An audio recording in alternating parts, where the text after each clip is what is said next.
Taluk Muddebihal online ಶಿವಾನುಭವಗೋಷ್ಠಿ 23 ದಿನಾಂಕ 20/5/2024 ದಿವ್ಯ ಸಾನ್ನಿಧ್ಯವನ್ನು ವಹಿಸಿರತಕ್ಕಂತ ಪರಮ ಪೂಜ್ಯರು, ತ್ರಿಕಾಲ ಪೂಜಾ ನಿಷ್ಠರು ಹಾಗೂ ಪರಿಸರದ ಬಗ್ಗೆ ಅನಂತ ಕಾಳಜಿ ಇರುವಂತಹ ಪರಮ ಪೂಜ್ಯರಾದ ಶ್ರೀ ಶಿವಕುಮಾರ್ ಮಹಾಸ್ವಾಮಿಗಳವರ ಆ ಸಾನ್ನಿಧ್ಯವನ್ನ ಅಡಿದವರುಗಳಿಗೆ ಅನೇಕ ದಿವ್ಯ ಕೋಟಿ ಪ್ರಣಾಮಗಳನ್ನು ಸಮರ್ಪಣೆ ಮಾಡಿ ಇವತ್ತಿನ ಉಪನ್ಯಾಸವನ್ನ ಶ್ರೀಮತಿಯವರಾಗಿರ್ತಕ್ಕಂಥ ಈರಮ್ಮ ಮಡಪತಿ ಗುರುಮಾತೆಯವರು ಬಹಳಷ್ಟು ಆಧ್ಯಾತ್ಮಿಕ ಕಾರ್ಯಕ್ರಮಗಳನ್ನ ಹೆಂಗಿರ್ಬೇಕು ಅನ್ನೋದ್ರ ಬಗ್ಗೆ ಬಹಳ ಮಾರ್ಮಿಕವಾಗಿ ನುಡಿದಿದ್ದಾರೆ. ಇದರ ಅರ್ಥ ಏನಪ್ಪಾ ಅಂತಂದ್ರ ಶಿವಚಿಂತೆ ಶಿವಜ್ಞಾನವಿಲ್ಲದ ಮನುಜರು ಸಗಣಕ್ಕೆ ಸಾಶಿರ ಹುಳ ಹುಟ್ಟದೆ ದೇವ, ಕಾಡ ಮೃಗ ಒಂದಾಗಿರಲಾರದೆ ದೇವ, ಊರ ಮೃಗ ಒಂದಾಗಿರಲಾರದೆ ಹರನೆ, ನಮ್ಮ ಕೂಡಲ ಸಂಗನ ಶರಣರಿಲ್ಲದ ಊರು ದೇಶ ವನವಾಸ ನರವಿಂದ್ಯ ಅಂತ. ಹಾಗೆ ಶಿವಾನುಭವ ಕಾರ್ಯಕ್ರಮ ಶಿವಚಿಂತೆಗಳು ಎಲ್ಲಿ ನಡೆಯಂಗಿಲ್ಲ, ಅದು ಕಾಡ ಅರಣ್ಯ ಇದ್ದಂಗ. ಇವತ್ತಿನ ಕಾರ್ಯಕ್ರಮ ಬಹಳಷ್ಟು ಎಲ್ಲರೂ ಚರ್ಚೆ ಮಾಡಿದ್ರಿ. ಶಿವನ ಅನುಗ್ರಹ ಕುರಿತು, ಶಿವನ ಬಗ್ಗೆ, ದೈವಿ ಭಾವನೆಯ ಬಗ್ಗೆ ಸಾಕಷ್ಟು ಇಲ್ಲಿಯವರೆಗೆ ಗುರುಮಾತೆಯರಾಗ್ಲಿ, ಗುರುಗಳಾಗ್ಲಿ, ಸಾಕಷ್ಟು ಇನ್ನಿತರ ಎಲ್ಲ ವ್ಯಕ್ತಿಗಳು ಬಹಳ ಆಧ್ಯಾತ್ಮಿಕವಾಗಿ ಸಾಕಷ್ಟು ಚರ್ಚೆಗಳಾದವು. ಬಹಳ ಸುಂದರವಾಗಿರ್ತಕ್ಕಂಥ ಕಾರ್ಯಕ್ರಮ ಇದು. ಅದಕ್ಕೆ ಹೇಳ್ತಾರ ಅವರು, ಶಿವಚಿಂತೆ ಶಿವಜ್ಞಾನವಿಲ್ಲದ ಮನುಜ. ಯಾರಿಗೆ ಶಿವನ ಚಿಂತೆ ಇಲ್ಲ, ಶಿವನ ಜ್ಞಾನವಿಲ್ಲ, ಅವ ಸಗಣಕ್ಕೆ 1000 ಹುಳ ಹುಟ್ಟಿದಂಗ.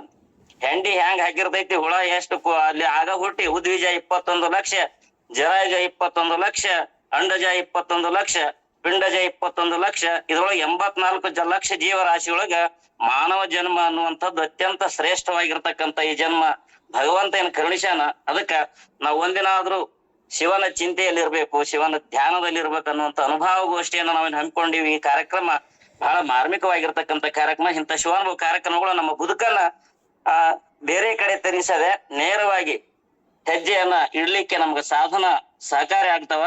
ಅದಕ್ಕ ಹೇಳ್ತಾರ ಅವರು, ಒಂದೇನಪ್ಪಾ ಅಂತಂದ್ರ ನೀರಿಗೆ ನೈದಿಲೆಯ ಶೃಂಗಾರ ನೋಡಿ, ಸಮುದ್ರಕ್ಕೆ ತೆರೆಯೇ ಶೃಂಗಾರ, ನಾರಿಗೆ ಗುಣವೇ ಶೃಂಗಾರ, ಗಗನಕ್ಕೆ ಚಂದ್ರಮನೆ ಶೃಂಗಾರ, ನಮ್ಮ ಕೂಡಲ ಸಂಗನ ಶರಣರಿಗೆ ನೊಸಲ ವಿಭೂತಿಯ ಶೃಂಗಾರ. ನೋಡಿ, 12ನೇ ಶತಮಾನದ ಎಲ್ಲಾ ಶರಣರು ಅವರೆಲ್ಲರೂ ಸಂಸಾರ ಮಾಡಿದವರು ಅದಾರೆ. 770 ಅಮರ ಗಣಾಧೀಶ್ವರ ಬರ್ತಾರ. ಅದ್ರೊಳಗೆ ಯಾರು ಸನ್ಯಾಸಿಗಳು ಇಲ್ಲೇ ಇಲ್ಲ.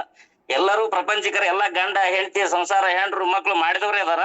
ಅವರೆಲ್ಲರೂ ಭಕ್ತಿ ಪದದ ಜೊತೆಗೆ ತಮ್ಮ ಬದುಕನ್ನ ಶಿವನ ಕಡೆಗೆ ಕರ್ಕೊಂಡು ಹೋಗಿರ್ತಕ್ಕಂಥ ಬಹಳ ಜನರದಾರ.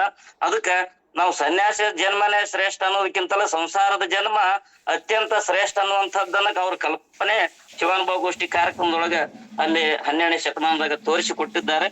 ಇಂಥ ಒಂದು ಕಾರ್ಯಕ್ರಮ ಸಾಧಕರ ಸಾಧನೆಗೆ ಅಧ್ಯಾತ್ಮವೇ ಮೆಟ್ಟಿಲು ಅನ್ನುವಂಥ ಕಾರ್ಯಕ್ರಮ ಬಹಳ ಸುಂದರವಾಗಿ ಇವತ್ತು ಹೇಳಿದರು. ಅದಕ್ಕೆ ಪ್ರತಿಯೊಂದು ಅವರ ಉದಾಹರಣೆಗಳನ್ನು ಕೊಟ್ಟು, ಕಥೆಗಳನ್ನು ಕೊಟ್ಟು, ಹಿರಿಯರಿಂದ ಕೊಟ್ಟು ಹೇಳಿರ್ತಕ್ಕಂಥ ಪ್ರತಿಯೊಂದು ಮಾತುಗಳು ಕೂಡ ಬಹಳ ಮಾರ್ಮಿಕವಾಗಿದ್ದು, ಅವರಿಗೆ ನಮ್ಮ ಶಿವಾನುಭವ ಗೋಷ್ಠಿ ಪರವಾಗಿ ಅನಂತ ಗುರುಮಾತೆ ಅವರಿಗೆ ಧನ್ಯವಾದಗಳನ್ನು ಸಮರ್ಪಣೆ ಮಾಡ್ತಾ ಇದ್ದೆ. ಅದೇ ರೀತಿಯಾಗಿ ಇವತ್ತು ಪ್ರಾರ್ಥನೆಯನ್ನು ಮಾಡಿರ್ತಕ್ಕಂಥ ಕುಮಾರಿ ಯಾರ್ರಿ, ಸಹನಾ ಗೌಡರ್. ಮಕ್ಕಳಿಗೆ ನೀವು ಪ್ರಾರ್ಥನೆಯನ್ನ ಅವರಿಗೆ ಸರಿಯಾಗಿ ಪ್ರಾಕ್ಟೀಸ್ ಮಾಡಿಸ್ಬೇಕು. ಎಲ್ರು ಪ್ರಾರ್ಥನೆಗೆ ಬರೋಕ್ಕಿಂತ ಮೊದಲಿಗೆ ಅವರಿಗೆ ಟ್ರಯಲ್ ಮಾಡಿಸ್ರಿ. ಹಾಡ್ತಾವ ಮಕ್ಕಳು, ಅವಾಗ ಸ್ವಲ್ಪ ಎಡಗ್ ಮಾಡ್ತಿರ್ತಾವ. ಆದಷ್ಟು ನಾವೆಲ್ಲ ಹಿರಿಯರು ಏನಪ್ಪಾ ಅಂತಂದ್ರೆ ಅವ್ರಿಗೆ ಚೆನ್ನಾಗಿ ಪ್ರಾಕ್ಟೀಸ್ ಮಾಡಿಸಿ ಪ್ರಾರ್ಥನೆಯನ್ನ ಹಾಡ್ಲಿಕ್ಕೆ ಪ್ರಯತ್ನ ಮಾಡೋಣ. ಆ ಮಗುವಿಗೂ ಕೂಡ ಅನಂತ ವಂದನೆಗಳು. ಅದೇ ರೀತಿ ಸ್ವಾಗತವನ್ನ ಬಯಸಿರ್ತಕ್ಕಂಥ ಶ್ರೀಮತಿ ಸಾವಿತ್ರಿ ಮೇಡಮ್ ತಳವಾರ್ ಅವರು ಬಹಳ ಸುಂದರವಾಗಿರ್ತಕ್ಕಂಥ ಎಲ್ಲ ಅತಿಥಿ ಮಹೋದಯರನ್ನ ಸ್ವಾಗತ ಮಾಡಿದ್ರಿ. ನಿಮ್ಗ ನಮ್ಮ ಶಿವಾನುಭವ ಗೋಷ್ಠಿ ಪರವಾಗಿ ಅನಂತ ಧನ್ಯವಾದಗಳು. ಇವತ್ತಿನ ಕಾರ್ಯಕ್ರಮವನ್ನ ನಿರೂಪಣೆಯನ್ನು ನಮ್ಮ ಸ್ನೇಹಿತರಾಗಿರ್ತಕ್ಕಂಥ ಶ್ರೀ MN ಅಶ್ಕಿ ಸರ್ ಅವರು ಮೊದಲೇ ಸಾಹಿತಿಗಳು. ಸಾಹಿತ್ಯ ಅಂತ ಅರ್ದು ಕುಡ್ದಂಗ ಅಂತ ಅನುಭವಿ ಶಿಕ್ಷಕರದಾರ. ಇಂಥವ್ರ ಎಲ್ಲರ ಒಂದು ಅನುಭವದ ಜೊತೆಗೆ ನಮ್ಮ ಈ ಕಾರ್ಯಕ್ರಮ ನಡೆಯೋದು ಬಹಳ ಸೂಕ್ತ. ಅದಕ್ಕೋಸ್ಕರವಾಗಿ ವೈಜ್ಞಾನಿಕ ಸತ್ಯಗಳು ಸಾಕಷ್ಟು ವಚನದೊಳಗೆ ಬರ್ತಾವ್ರಿ. ವೈಜ್ಞಾನಿಕ ಸತ್ಯಗಳು ಇದ್ರೊಳಗೆ ಇಲ್ಲ ಅಂತಲ್ಲ. ಬಸವಣ್ಣವರಾಗ್ಲಿ ಅಥವಾ ಐದಕ್ಕಿ ಲಕ್ಕಮ್ಮನ ವಚನದೊಳಗಾಗ್ಲಿ, ಸತ್ಯಕನ ವಚನದೊಳಗಾಗ್ಲಿ, ಗಂಗಾಂಬಿಕೆ ವಚನದೊಳಗಾಗ್ಲಿ, ಚನ್ನಬಸವೇಶ್ವರ ವಚನದೊಳಗಾಗ್ಲಿ, ನಮ್ಮ ರುದ್ರೇಶ್ ಕಿತ್ತೂರ್ ಸರ್ ಬರೆದಂತ ಒಂದು ವಿಜ್ಞಾನ ಪ್ರದೀಪಿಕೆ ಓದ್ಬಿಟ್ರ ವಿಜ್ಞಾನ ಎಷ್ಟು ಮಾರ್ಮಿಕವಾಗಿ ಅದ್ರೊಳಗೆ ಬೆಸದೈತಿ ವಚನ ಸಾಹಿತ್ಯದೊಳಗೆ ಅನ್ನುವಂಥದ್ದನ್ನ ತೋರಿಸ್ಕೊಡ್ತಾರೆ. ಅದಕ್ಕೆ ಅವರು ಉದಾಹರಣೆ ಕೊಡ್ತಾರೆ. ಮಡಗೆಯ ಮಾಡುವರೆ ಮಣ್ಣೇ ಮೊದಲು. ನೋಡ್ರಿ, ವಿಜ್ಞಾನದ ಬಂತಿಲ್ಲ. ಅಡಿಗೆ ಮಾಡ್ಬೇಕಾದ್ರೆ ಮಾಡಬೇಕು, ತೊಡಿಗೆಯ ಮಾಡುವರೆ ಮಣ್ಣೇ ಮೊದಲು. ನೋಡ್ರಿ, ಆಭರಣಗಳನ್ನ ತಯಾರು ಮಾಡ್ಬೇಕಾಗಿತ್ತಂದ್ರ ಬಂಗಾರ ಬೇಕು.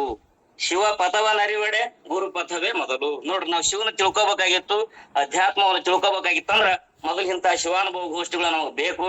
ಶ್ರವಣ ಮನನ ನಿಧಿಧ್ಯಾಸಗಳು ಇದ್ರೆ ಮಾತ್ರ ಆ ಒಂದು ದೇವರು ಮತ್ತು ಕಲ್ಪನೆ ಅನ್ನುವಂಥದ್ದು ನಮಗ ಅರಿವಾಗ್ತದ. ಕೂಡಲ ಸಂಗಮ ದೇವರನ್ನ ನಾವು ತಿಳ್ಕೊಬೇಕಾಗಿತ್ತಪ್ಪ ಅಂತಂದ್ರ ಇಂತ ಶಿವಾನುಭವ ಗೋಷ್ಠಿಯಲ್ಲಿ ಭಾಗವಹಿಸಿರ್ತಕ್ಕಂಥ ಎಲ್ಲಾ ಶರಣರ ಸಂಘವನ್ನ ನಾವು ಮಾಡ್ಕೋಬೇಕು. ನೋಡ್ರಿ, ಎಷ್ಟು ಶರಣರ ಸಂಘವನ್ನ ನಾವು ಮಾಡ್ತೀವಿ, ಶಿವಾನುಭವ ಗೋಷ್ಠಿಯನ್ನ ಮಾಡ್ತೀವಿ, ನಮ್ಮ ಮನಸ್ಸು ಪರಿಪಕ್ವವಾಗದ್ರ ಕಡೆಗೆ ಹೋಗ್ತೈತಿ. ಅದಕ್ಕ ಒಂದು ಬಿಡು ಒಂದು ಹಿಡಿ ಅಂತ ಹೇಳಿದ್ರು ಅವ್ರು. ಒಂದ್ ಯಾವಾಗ ಬಿಡ್ಬೇಕು? ಕೆಟ್ಟದ್ದನ್ನ ಬಿಡ್ಬೇಕು, ಒಳ್ಳೇದನ್ನ ಹಿಡಿಬೇಕು.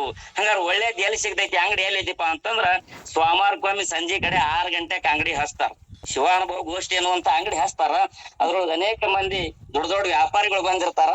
ಅಲ್ಲಿ ಏನ್ ಮಾರ್ತಾರಪ್ಪ ಅಂತಂದ್ರ ಸುಳ್ಳು ನುಡಿಗಳನ್ನ ಮಾರಾಟಕ್ಕೆ ಇಟ್ಟಿರ್ತಾರ. ಸುಳ್ಳು ನುಡಿಗಳಂದ್ರೆ ಏನು? ಶಿವನ ಅನುಭವಗಳು.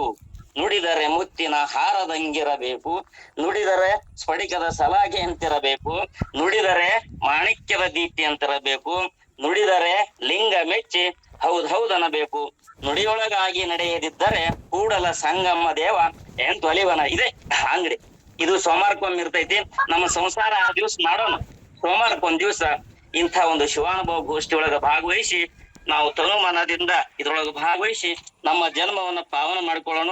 ಇಲ್ಲಿವರೆಗೆ ಸಾಕಷ್ಟು ಪ್ರತ್ಯಕ್ಷವಾಗಿ ಪರೋಕ್ಷವಾಗಿ ಈ ಕಾರ್ಯಕ್ರಮದ ಎಲ್ಲಾ ರೀತಿಯಿಂದ ಎಲ್ಲರೂ ಭಾಗವಹಿಸಿದ್ರೆ ಅವರೆಲ್ಲರಿಗೂ ಕೂಡ ನಾನು ಶಿವಾನುಭವ ಗೋಷ್ಠಿ ಪರವಾಗಿ ನನ್ನ ವೈಯಕ್ತಿಕವಾಗಿ ಅವರೆಲ್ಲರಿಗೂ ಕೂಡ ಶರಣಾರ್ಥಿಗಳನ್ನ ಹೇಳಿ ನನ್ನ 2 ವಂದನೆಗಳನ್ನು ಮುಗಿಸ್ತಾ ಇದ್ದೀನಿ. ಜೈ ಹಿಂದ್.